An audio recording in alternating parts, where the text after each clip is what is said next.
సాధారణంగా ఒక దేశ ఖజానా పూర్తిగా ఖాళీ అయిపోయి అప్పుల ఊబిలో కూరుకుపోయి దివాలా తీసే పరిస్థితి వస్తే ఏం జరుగుతుంది? లక్షలాది మంది ఉద్యోగాలు కోల్పోయి పరిశ్రమలు మూతపడితే ఆ దేశ ప్రజలు ఏం చేస్తారు? ప్రభుత్వంపై ఆగ్రహం వ్యక్తం చేస్తూ నిరసనలు తెలుపుతారు. కానీ దక్షిణ కొరియా ప్రజలు మాత్రం అలా చేయలేదు.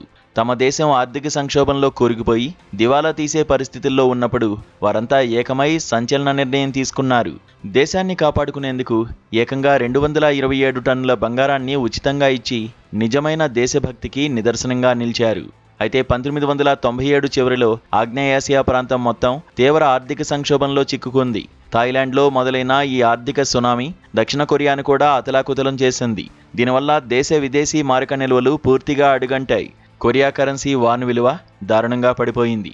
దేశంలోని పెద్ద కంపెనీలన్నీ దివాలా తీశాయి. విదేశీ పెట్టుబడిదారులు రాత్రికి రాత్రే తమ నిధులను వెనక్కి తీసుకున్నారు. ఫలితంగా లక్షలాది మంది ప్రజలు తమ ఉద్యోగాలు కోల్పోయి రోడ్డున పడ్డారు. ఇలాంటి భయంకరమైన పరిస్థితుల్లో వేరే మార్గం లేక దక్షిణ కొరియా ప్రభుత్వం అంతర్జాతీయ ద్రవ్యనిధి, ప్రపంచ బ్యాంక్, ఆసియా అభివృద్ధి బ్యాంకు వంటి సంస్థల నుండి $58.4 బిలియన్ అత్యవసర రుణ ప్యాకేజీని తీసుకుంది. ఇది ఆ సమయంలో IMF ఆధ్వర్యంలో ఇచ్చిన అతిపెద్ద బెయిలౌట్ ప్యాకేజీగా చరిత్రలో నిలిచిపోయింది.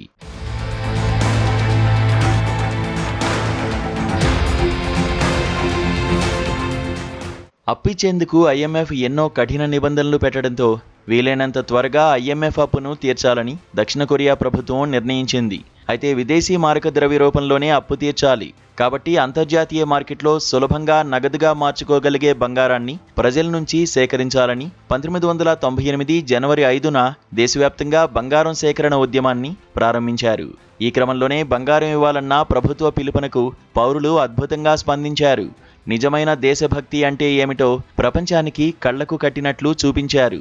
ధనవంతుల నుండి సామాన్య మధ్యతరగతి కుటుంబాల వరకు ప్రతి ఒక్కరూ తమ బంగారాన్ని దేశం కోసం విరాళంగా ఇచ్చేందుకు బ్యాంకుల ముందు క్యూ కట్టారు.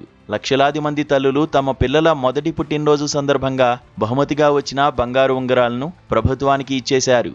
అలాగే ఆ దేశానికి చెందిన క్రీడాకారులు సైతం తాము సాధించిన ఒలింపిక్ బంగారు పతకాలను కూడా ఇచ్చేశారు. బ్యాంక్ ఆఫ్ కొరియా లెక్కల ప్రకారం 1998 జనవరి నుండి ఏప్రిల్ వరకు అంటే కేవలం 4 నెలల వ్యవధిలోనే 35 లక్షల మందికి పైగా పౌరులు ఈ ప్రచారంలో ఉత్సాహంగా పాల్గొన్నారు. ఈ ప్రచారం ద్వారా మొత్తం 227 మెట్రిక్ టన్నుల స్వచ్ఛమైన బంగారం సేకరించగలిగారు. ఆ రోజుల్లో దీని మార్కెట్ విలువ దాదాపు $2.13 బిలియన్ ఉండేది. ప్రభుత్వం ఈ బంగారాన్ని పెద్ద కడ్డీలుగా కరిగించి అంతర్జాతీయ మార్కెట్లో విక్రయించింది. వచ్చిన డబ్బుతో IMF రుణంలో మొదటి వాయిదాను చెల్లించింది. ప్రజల ఐకమత్యంతో ఆ సంక్షోభం నుంచి త్వరగా బయటపడిన దక్షిణ కొరియా ఆ తర్వాత మళ్లీ వెనుదిరిగి చూడలేదు.